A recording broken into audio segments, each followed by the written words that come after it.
यह गोरखपुर वासियों का सौभाग्य है कि महायोगी गुरु गोरक्षनाथ जी ने एक लंबे समय तक गोरखपुर की इस पावन धरा पर अपनी साधना की थी, अपनी साधना से इसे पवित्र किया था और आज भी उनकी पावन साधना स्थली, उनसे जुड़े हुए उस समय के जुड़े हुए उनके वे चिन्ह आज भी यहां पर मौजूद हैं। उस परंपरा में आपने देखा होगा विश्वविद्यालय का कुल गीत की शुरुआत ही वहीं से होती है। तो यह संगोष्ठी भी निश्चित ही इस दिशा में, चाहे वह संतों ऋषि परंपरा का प्रतिनिधित्व करने वाली बने, चाहे वह भारत की भारतेंदु हरिश्चंद्र की निष्भाषा और उन भावनाओं का प्रतिनिधित्व करने वाला बने, चाहे वह आध्यात्मिक उन्नयन से जुड़ा हुआ मामला हो या फिर आजीविका का माध्यम, ये सभी एक दूसरे के पूरक बन सकते हैं, बशर्ते हम भी उनके प्रति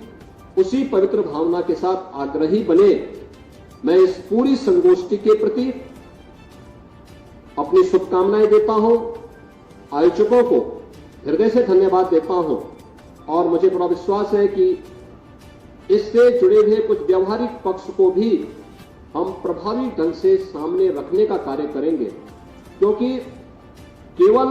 भाषण नहीं बल्कि उसके व्यवहारिक पक्ष को भी हम वहां जहां तहां बिखरे पड़े उन चीजों को भी समेटने का काम कर सकेंगे। कहीं पे चित्रों के माध्यम से हो सकता है, कहीं पे उन सब कार्यों के माध्यम से जो पहले परंपरा का हिस्सा था, आज वह एक प्रकार से लोग उससे अलग हटने का काम कर रहे हैं। उन चीजों को अगर हम जोड़ सकेंगे तो आने वाली पीढ़ी के लिए एक नई प्रेरणा का काम कर सकता है और मुझे लगता है कि महायोगी गुरु गोरखनाथ शोधपीठ यहां पर कार्य करना तो प्रारंभ की है, लेकिन कार्य करने के साथ ही यह भी हमें सुनिश्चित करना होगा नाथपंथ का जो इंसाइक्लोपीडिया आप बना रहे हैं, उन इंसाइक्लोपीडिया में देश और दुनिया में कहां के साहित्य में इसके तत्व मौजूद हैं, उसको इकट्ठा करना, नेपाल में, अफगानिस्तान में, बांग्लादेश में, पाकिस्तान में, तिब्बत में,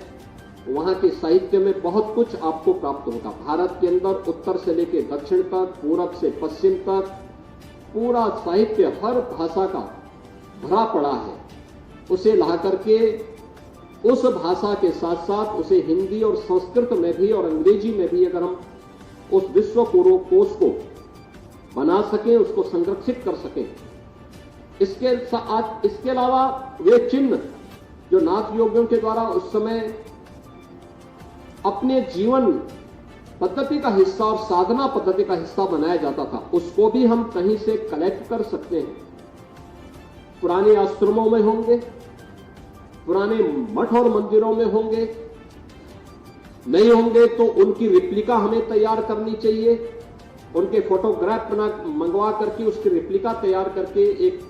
म्यूजियम के रूप में भी हम प्रदर्शित कर सकेंगे, तो बहुत सारी चीजें उपयोगी हो सकती हैं।